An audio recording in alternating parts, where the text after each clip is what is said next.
नमस्कार दोस्तों, स्वागत है आप सभी का देव कोचिंग क्लासेस में।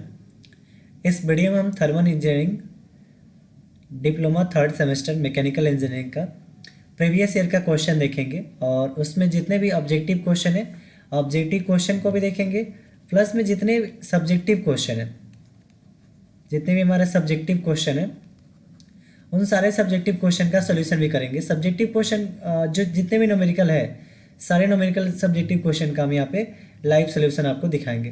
तो वीडियो काफ़ी इंटरेस्टिंग होने वाला है। सो वीडियो हमारे चैनल को सब्सक्राइब करें और नेक्स्ट वीडियो जब भी आएगा उसके लिए आप बेल आइकन को प्रेस कर लें। सो चलिए वीडियो स्टार्ट करते हैं। तो यहाँ पे हम सबसे पहले ऑब्जेक्टिव क्वेश्चन को डिस्कस करेंगे। तो ऑब्जेक्टिव क्वेश्चन स्टार्ट करते हैं।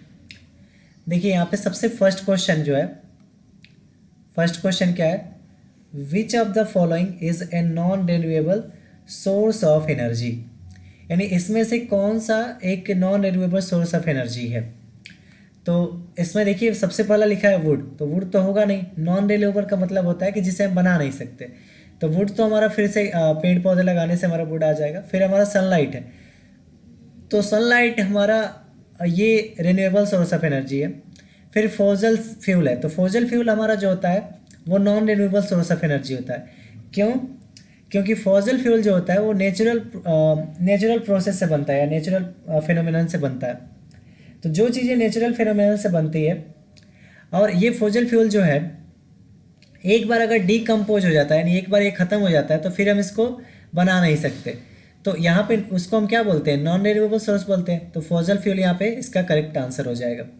विंड क्या है हमारा, तो wind renewable source of energy है। उसी चीज़ को यहाँ पे हिंदी में लिखा गया, निम्नलिखित में कौन ऊर्जा का एक गैर नवीकरणीय स्रोत है। तो यहाँ पे क्या होगा, जीवाश्म ईंधन। वही सेम क्वेश्चन है, हिंदी में बताया गया। सेकंड क्वेश्चन देखते हैं। सेकंड क्वेश्चन यहाँ पे, सेकंड क्वेश्चन में पूछा गया which is the ultimate source of energy, यानी इसमें से कौन सा अल्टीमेट सोर्स ऑफ एनर्जी है। तो अल्टीमेट सोर्स ऑफ एनर्जी हमारा कौन सा होगा, सन होगा। तो सन हमारा अल्टीमेट सोर्स ऑफ एनर्जी होगा। अब चलते हैं थर्ड नंबर क्वेश्चन की ओर। तो थर्ड क्वेश्चन देख लेते हैं। ये आपका सेकंड क्वेश्चन ही है, ऊर्जा का परम स्रोत कौन सा है, तो सूर्य होगा। हिंदी में अगर आप देखना चाहते हैं तो देख सकते हैं। फिर हम आते हैं थर्ड क्वेश्चन पे। तो थर्ड क्वेश्चन में पूछा है आपसे, an ideal source of energy should have, यानी एक आइडियल सोर्स ऑफ एनर्जी के पास क्या क्या चीज़ें होनी चाहिए। तो इसमें देखिए सबसे फर्स्ट क्या है आपका, हायर कैलोरीफिक वैल्यू। तो हाँ, आइडियल अगर सोर्स रहेगा तो उसका कैलोरीफिक वैल्यू हाई होना चाहिए। ईजी ट्रांसपोर्टेबिलिटी, तो ये हमारा सही बात है कि अगर उसको हम ईजी से ट्रांसपोर्ट कर सकें यानी एक जगह से दूसरी जगह आसानी से भेज सकें। और ईजी टू एक्सेसिबिलिटी, मतलब उसका आसानी से हम क्या कर सके, खरीद सके या कुछ भी कर सके, उसको ले सके। तो यहाँ पे ये सारे प्रॉपर्टी होने चाहिए एक आइडियल सोर्स के लिए। तो इसका correct answer all of the above हो जाएगा। तो ऑल ऑफ दी एबव इस क्वेश्चन का करेक्ट आंसर हो जाएगा। क्वेश्चन नंबर थर्ड हो गया। अब फोर्थ नंबर क्वेश्चन देखते हैं। सो फोर्थ नंबर क्वेश्चन है, hydro power plant are locate in the, तो हाइड्रो पावर प्लांट कहाँ पे लोकेट किया गया है, तो हाइड्रो पावर प्लांट जो है आपका हिली ट्रेंस में यहाँ पे लोकेट किया गया। तो इसका correct answer option number C हो जाएगा। नेक्स्ट क्वेश्चन देखते हैं, question number fifth. So question number fifth में क्या पूछा है, engine piston are usually made of aluminium alloy because it. इसमें क्या बोला है, engine pistons are usually made of aluminium alloy because, यानी इंजन पिस्टन जो हमारा होता है उसे हम एल्यूमिनियम से ही क्यों बनाते हैं, उसका क्या रीजन है। तो यहाँ पे ऑप्शन फर्स्ट है इट इज लाइटर, सेकेंड है wear is less, and third है ऑब्जर्व्स शॉक्स, और फोर्थ है इट स्ट्रॉन्गर। तो इसका करेक्ट आंसर, तो इस क्वेश्चन का correct answer option number A हो जाएगा, it is lighter, option number A. अब आते हैं क्वेश्चन नंबर 6 पे। सो क्वेश्चन नंबर 6 में क्या पूछा है, if the compression ratio of an IC engine increase then its thermal efficiency will.